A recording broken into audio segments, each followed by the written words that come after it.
আসসালামু আলাইকুম, সবাইকে স্বাগতম। আশা করি সবাই ভালো আছো, সুস্থ আছো। আজকে আমরা দৃশ্যমান যে অঞ্চল আছে অর্থাৎ বামার সিরিজের কয় নম্বর কক্ষপথ থেকে বামার সিরিজে অর্থাৎ 2 নম্বর কক্ষপথে আসলে তরঙ্গ দৈর্ঘ্য কত হবে এবং সেটা কোন বর্ণের হবে ওটা মনে রাখার জন্য আমরা একটা টেকনিক বলবো। আমাদের যে সূত্রটা ছিল 1/λ = RH z square 1/n1 square minus 1/n2 square.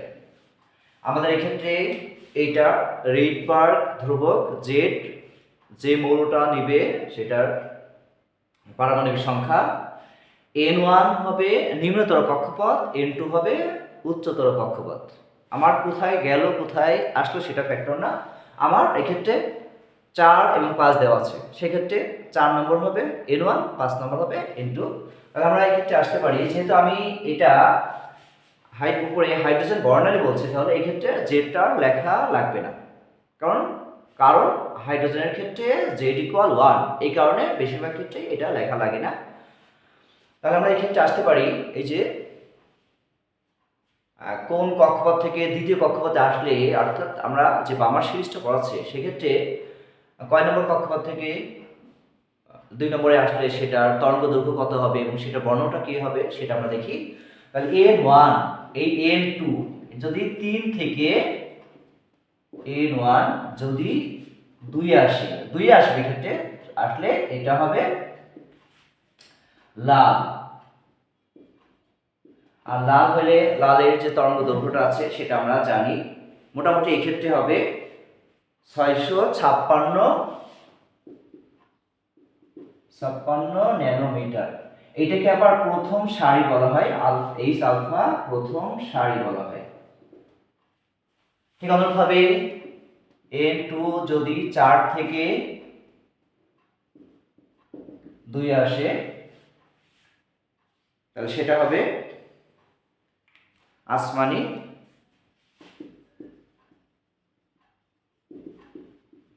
486 nanometre. এটা হবে আলফা, এইচ বিটা, এটা দ্বিতীয় সারি। তারপরে n2 এখানে 5 থেকে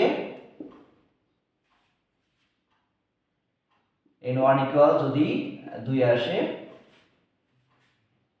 এটা হবে নীল, এটা তরঙ্গ দৈর্ঘ্য হবে আর একটু কম,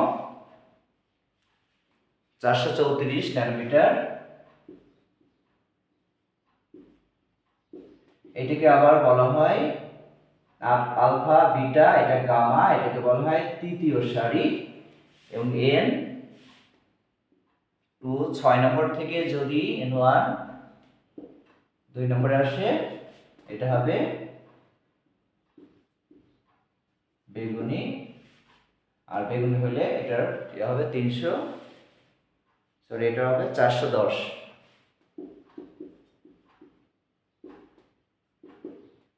এটা হবে ডেল্টা।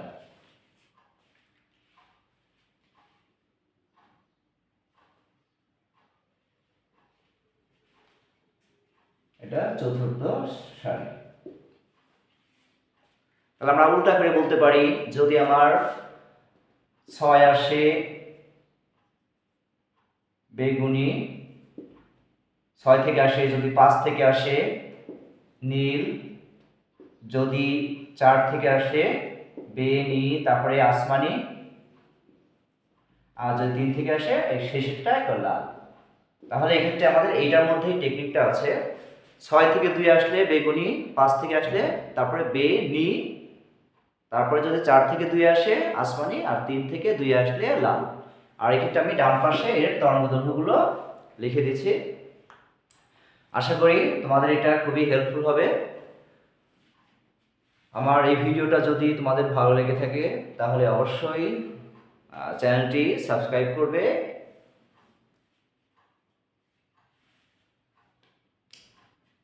সবাইকে ধন্যবাদ।